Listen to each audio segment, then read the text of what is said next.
terkait sediaan obat mata. Untuk anggota dari kelompok kami ialah yang pertama ada Gita Oktavana dengan NIM 02, ada Olive Nurfadilah dengan NIM 10, ada Elvi Rindiana dengan NIM 36, ada Taita Syahla Salsabila dengan NIM 38, dan juga Mutiara Eka Putri dengan NIM 67. Ya, yang pertama yang akan kita bahas adalah mengenai pengertian sediaan obat mata. Sediaan obat mata adalah sediaan steril berupa salep, larutan atau suspensi yang digunakan untuk mata dengan cara meneteskan, mengoleskan pada selaput bibir mata di sekitar kelopak mata dan juga bola mata. Menurut Lukas, pada tahun 2012, sediaan obat mata atau ophthalmika adalah tetes mata oculobutyl, ada salep mata atau okulenta, pencuci mata atau koliria, dan beberapa bentuk pemakaian yang khusus seperti lamela dan juga penyemprot mata, serta insert sebagai bentuk depo yang ditentukan untuk digunakan pada mata utuh atau terluka. Obat mata digunakan sebagai efek terapeutik lokal. Bentuk sediaan tetes mata harus memenuhi persyaratan uji sterilitas. Beberapa penggunaan sediaan tetes mata juga harus mengandung zat yang sesuai atau campuran zat untuk mencegah pertumbuhan atau memusnahkan mikroorganisme. Sediaan mata harus bebas dari partikel besar dan harus memenuhi persyaratan untuk kebocoran dari partikel logam. Larutan obat mata adalah larutan steril, bebas partikel asing, yang merupakan sediaan yang dibuat dan dikemas sedemikian rupa sehingga sesuai digunakan untuk mata, menurut Depkes Republik Indonesia pada tahun 2014. Pertimbangan dalam pembuatan obat mata ada beberapa hal. Yang pertama, sterilitas, yaitu cara-cara sterilitasnya mulai dari panas uap, panas kering, cara filtrasinya, cara gasnya, cara radiasi ionisasi. Lalu yang kedua adalah iritasi. Bahan aktif bahan pembantu atau pH yang gak cocok dari pembawa obat tetes mata dapat menimbulkan iritasi terhadap mata. Yang ketiga, pengawet. Semua obat tetes mata itu digunakan harus dalam keadaan steril. Pengawet perlu ditambahkan, khususnya untuk obat tetes mata yang digunakan dalam dosis ganda. Untuk syaratnya sendiri dalam pengawet obat tetes mata yaitu harus efektif dan efisien, tidak berinteraksi dengan bahan aktif atau bahan pembantu lainnya, tidak iritan terhadap mata, dan juga tidak toksis. Ya, yang selanjutnya ada jenis-jenis sediaan obat mata. Jenis-jenis sediaan obat mata itu ada 4. Yang pertama, tetes mata atau oculobutyl. Yang kedua, salep mata atau oculenta. Yang ketiga, pencuci mata atau koliria. Dan yang keempat ada insert. Ya, yang selanjutnya jenis sediaan obat mata yang pertama ada obat tetes mata. Obat tetes mata itu sendiri merupakan sediaan cair yang mengandung bahan obat terlarut, teremulsi, atau tersuspensi. Tetes mata itu sendiri biasanya digunakan dengan meneteskan obat pada selaput lendir mata di sekitar kelopak mata dan bola mata. Jenis tetes mata itu ada 3. Yang pertama ada solusio, yang kedua ada emulsi, dan yang ketiga ada suspensi. Untuk tetes mata yang pertama yaitu tetes mata solusio. Tetes mata solusio itu mudah digunakan, cepat diserap, dan tidak mengganggu penglihatan sehingga nyaman digunakan pada siang hari. Nah, tetes mata solusio ini biasanya ditemukan dalam kemasan botol dan mini dos. Obat tetes mata solusio ini memiliki bioavailabilitas yang rendah, yaitu hanya sekitar 5% dari dosis yang diberikan melalui tetes mata solusio yang dapat mencapai jaringan mata yang lebih dalam. Sedangkan sisanya itu akan terbuang bersama air mata sekitar 15-30 detik setelah pemberian obat. Tetes mata yang kedua yaitu ada tetes mata emulsi. Nah, tetes mata emulsi ini merupakan sediaan tetes mata yang umum ditemukan terutama sebagai lubrikan atau air mata buatan. Selain itu, ada pula tetes emulsi yang berisi antibiotik dan antiinflamasi. Beberapa penelitian menunjukkan bahwa tetes mata emulsi itu meningkatkan durasi obat prekorneal, permeasi kornea, dan bioavailabilitas okular. Selanjutnya, tetes mata yang ketiga yaitu tetes mata suspensi. Sediaan suspensi itu juga memiliki durasi kontak yang lebih baik dibandingkan solusio, karena partikel suspensi itu cenderung bertahan di kantung prekornea. Durasi kerja obat tergantung dari ukuran partikel zat aktif dalam suspensi tersebut. Ukuran partikel yang kecil akan memudahkan permeasi, sedangkan ukuran partikel yang lebih besar akan membuat permeasi itu lebih lama. Yang selanjutnya, jenis sediaan obat mata yang kedua yaitu salep mata. Menurut Pharmacope Indonesia edisi 4 tahun 1995, yang dimaksud dengan salep mata adalah salep yang digunakan pada mata. Sedangkan menurut BP tahun 1993, salep mata adalah sediaan semisolida steril yang mempunyai penampilan homogen dan ditujukan untuk pengobatan konjungtiva. Jadi, salep mata itu merupakan salep steril untuk pengobatan mata yang mengandung basis salep yang cocok. Basis salep yang biasanya digunakan adalah lanolin, vaselin, dan parafin liquidim, serta bahan pembantu yang cocok seperti antioksidan, zat penstabil, dan pengawet. Di mana pembuatan sediaan salep mata itu dilakukan dengan bahan obat sebagai larutan steril atau sebagai serbuk steril yang termikronisasi dalam dasar salep steril yang hasil akhirnya dimasukkan secara aseptis dalam tab steril salep yang disterilkan dengan cara yang cocok. Dasar salep steril itu harus memiliki titik lebur atau titik leleh mendekati suhu tubuh. Salep mata itu hanya digunakan untuk tujuan terapeutik dan diagnosis. Salep mata itu dapat mengandung satu atau lebih zat aktif seperti kortikosteroid, antimikroba yaitu antibakteri dan antivirus, antiinflamasi non-steroid, dan midriatik yang terlarut atau terdispersi dalam basis yang sesuai. Sediaan salep mata itu biasanya dikemas dalam bentuk tab. Nah, sediaan salep mata ini memiliki bioavailabilitas okular yang lebih baik dan memfasilitasi pelepasan obat dalam waktu yang lebih lama. Berbeda dengan tetes mata, salep mata itu memiliki durasi kontak dengan permukaan mata yang lebih panjang. Penggunaan sediaan salep mata itu biasanya dapat menimbulkan efek samping seperti iritasi dan penglihatan kabur untuk sementara waktu setelah penggunaan. Jenis sediaan obat mata selanjutnya adalah pencuci mata atau koliria. Kolirium atau larutan pencuci mata adalah sediaan yang berupa larutan steril, jernih, bebas zat asing, dan isotonis yang digunakan untuk membersihkan mata. Obat cuci mata dapat ditambahkan zat dapar dan pengawet. Beberapa obat larutan cuci mata perlu hipertonik untuk meningkatkan daya serap dan kadar bahan aktif yang cukup tinggi sehingga efek obat berlangsung cepat dan efektif. Jika larutan obat ini digunakan dalam jumlah kecil, maka pengenceran dengan air mata cepat terjadi sehingga rasa perih akibat hipertonisitas bersifat sementara. Namun, penyesuaian isotonisitas oleh pengenceran dengan air mata tidak berarti jika digunakan larutan hipertonik dengan jumlah besar. Sehingga hal yang harus diperhatikan dalam hal ini yaitu larutan harus mendekati isotonik. Sementara itu, hal yang harus diperhatikan yang pertama, kejernihan dan kesterilan harus memenuhi syarat yang tertera pada injection di Pharmacope Indonesia. Pada etiket harus tertera masa penggunaan setelah botol dibuka tutupnya.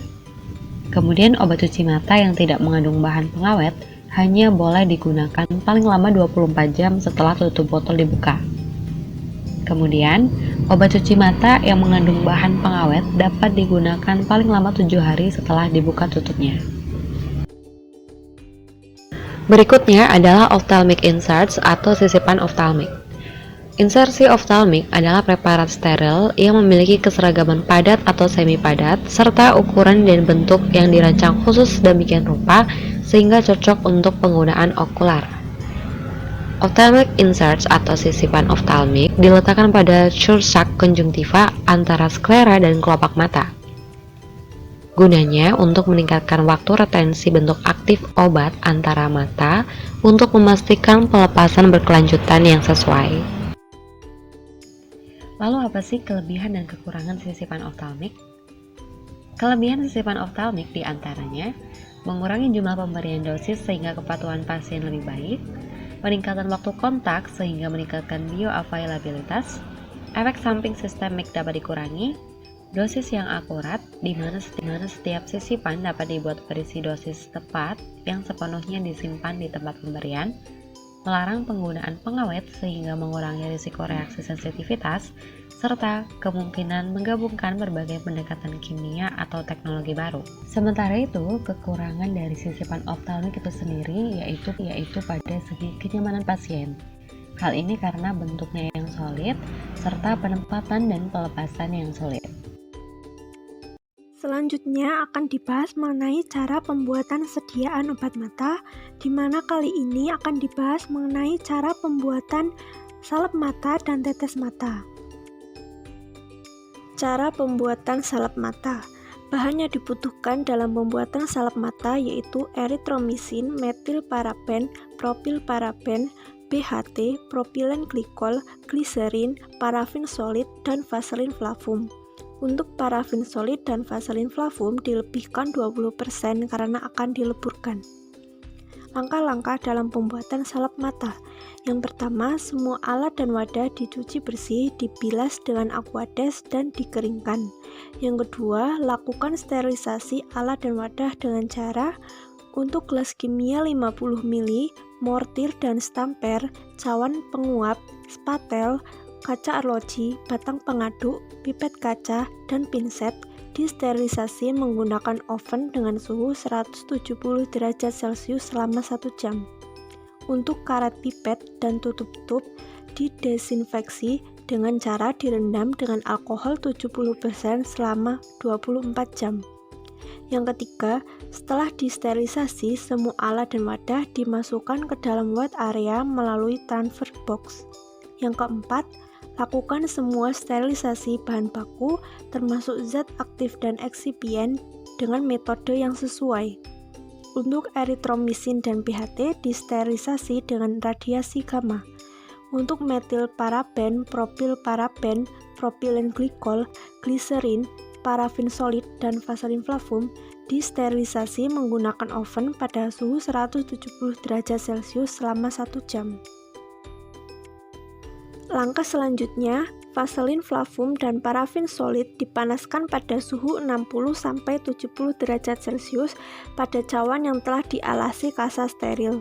Setelah melebur, peras kasa selagi panas menggunakan pinset steril lalu diaduk dan dibiarkan sampai dingin. Timbang basi sejumlah yang diperlukan, lalu tambahkan bahan lain dengan menimbangnya terlebih dahulu sesuai keperluan dan gerus hingga homogen. Lakukan hal tersebut untuk semua bahan yang tersisa. Selanjutnya, salep ditimbang di atas perkamen steril sebanyak 5,5 gram. Gulung kertas perkamen lalu masukkan ke tub steril. Tub ditutup dengan melipat bagian belakang yang terbuka menggunakan pinset steril. Untuk langkah terakhir, lakukan evaluasi sediaan, lalu beri etiket dan brosur, dan dikemas dalam wadah sekunder. Selanjutnya akan dibahas mengenai cara pembuatan tetes mata. Bahan yang digunakan dalam pembuatan tetes mata yaitu atropin sulfat, benzalkonium klorida, dinatrium EDTA, nametabisulfat, polivinil alkohol, CH3COOH, CH3COONA, dan NaCl. Langkah-langkah dalam pembuatan tetes mata. Yang pertama, semua alat dan wadah disterilisasi sesuai dengan caranya masing-masing. Selanjutnya, pembuatan air steril pro injeksi dengan cara 100 ml Aquades disterilisasi dengan autoclave pada suhu 121 derajat Celcius selama 15 menit. Lakukan penimbangan masing-masing bahan. Selanjutnya, kaca arloji dan cawan penguap yang berisi bahan yang telah ditimbang dan telah ditutup dengan aluminium foil dimasukkan ke wet area melalui transfer box. Selanjutnya, siapkan aqua pro injeksi. Larutkan semua bahan sesuai dengan caranya masing-masing. Setelah zat aktif dan semua zat tambahan terlarut, campurkan bahan-bahan yang telah dilarutkan tersebut ke dalam gelas 100 ml. Lalu tambahkan larutan CH3COOH dan CH3COONA untuk mempertahankan pH target sediaan. Selanjutnya, larutan disaring dengan membran filter lalu masukkan ke dalam botol. Larutan disterilisasi menggunakan autoclave dengan suhu 121 derajat Celcius selama 15 menit. Siapkan buret steril dan lakukan pembilasan dengan menggunakan sediaan sampai semua bagian dalam buret terbasahi. Lalu larutan dituang ke dalam buret steril. Isi setiap botol tetes mata dengan larutan sebanyak 10,7 ml dan pasangkan tutup botol tetes mata. Langkah yang terakhir, lakukan evaluasi sediaan dan beri etiket serta brosur, kemudian dikemas dalam wadah sekunder. Selanjutnya ada contoh sediaan obat mata. Yang pertama ada bacitracin. Bacitracin merupakan salah satu contoh sediaan obat mata golongan obat resep dengan kategori antibiotik polipeptida. Kegunaan dari obat bacitracin yaitu untuk mengobati infeksi mata yang diakibatkan oleh bakteri. Konsumen dari obat bacitracin adalah orang dewasa dan juga anak-anak. Bentuk obatnya dapat berupa krim, salep, maupun serbuk. Dosis penggunaan obat bacitracin yaitu 1-3 kali sehari, namun sebaiknya mengikuti petunjuk sesuai label resep dengan hati-hati. Yang kedua ada ciprofloxacin. Ciprofloxacin merupakan golongan obat resep dengan kategori antibiotik jenis quinolone. Kegunaan dari obat ini untuk mengatasi ketidaknyamanan mata yang gatal, kemerahan, hingga kelopak mata mengaras. Dapat juga mengobati infeksi bakteri pada mata seperti konjungtivitis dan ulkus kornea. Konsumen dari obat ciprofloxacin adalah orang dewasa dan juga anak-anak berusia di atas 1 tahun. Bentuk obatnya dapat berupa tablet, kapsul, tetes mata, maupun krim. Dosis pemakaian dari obat ciprofloxacin disesuaikan dengan kondisi penderita dan respon tubuh terhadap pengobatan. Yang ketiga ada gentamisin. Gentamisin merupakan golongan obat resep dengan kategori antibiotik aminoglikosida. Kegunaannya untuk mengatasi infeksi bakteri ringan hingga berat. Konsumen dari obat gentamisin adalah orang dewasa dan juga anak-anak. Bentuk obatnya dapat berupa krim, salep mata, maupun tetes mata. Dosis pemakaian obat gentamisin disesuaikan dengan kondisi yang diderita, usia dan berat badan pasien, serta bentuk obat. Untuk bentuk obat berupa salep mata 0,3% pada dewasa dan anak-anak sekitar 1 cm salep diberikan pada mata yang bermasalah 2-3 kali sehari. Sedangkan untuk bentuk obat yang berupa tetes mata 0,3% untuk infeksi mata ringan dosis 1-2 tetes pada mata yang bermasalah setiap 4 jam. Dan untuk infeksi mata berat, dosis awal 1-2 tetes pada mata yang bermasalah setiap 15-20 menit. Frekuensi penggunaan obat akan diturunkan secara bertahap setelah infeksi terkontrol. Yang keempat ada sendositrol. Sendositrol merupakan obat tetes mata steril yang mengandung dexamethasone, neomisin sulfat, dan polimisin B-sulfat. Obat ini bersifat bakterisid untuk beberapa gram positif dan gram negatif. Kegunaan dari obat sendositrol yaitu untuk meredakan infeksi mata yang disebabkan oleh bakteri. Dosis pemakaian obat sendositrol harus sesuai dengan petunjuk dokter. 1-2 tetes tiap jam pada siang hari dan tiap 2 jam pada malam hari. Jika respon baik, dikurangi menjadi 1 tetes tiap 4 jam. Yang kelima ada Celestone. Celestone merupakan salah satu contoh sediaan obat mata yang digunakan untuk pengobatan penyakit mata, terutama karena alergi akut dan kronis yang disertai radang. Celestone mengandung betamethasone N-apospat 0,1%.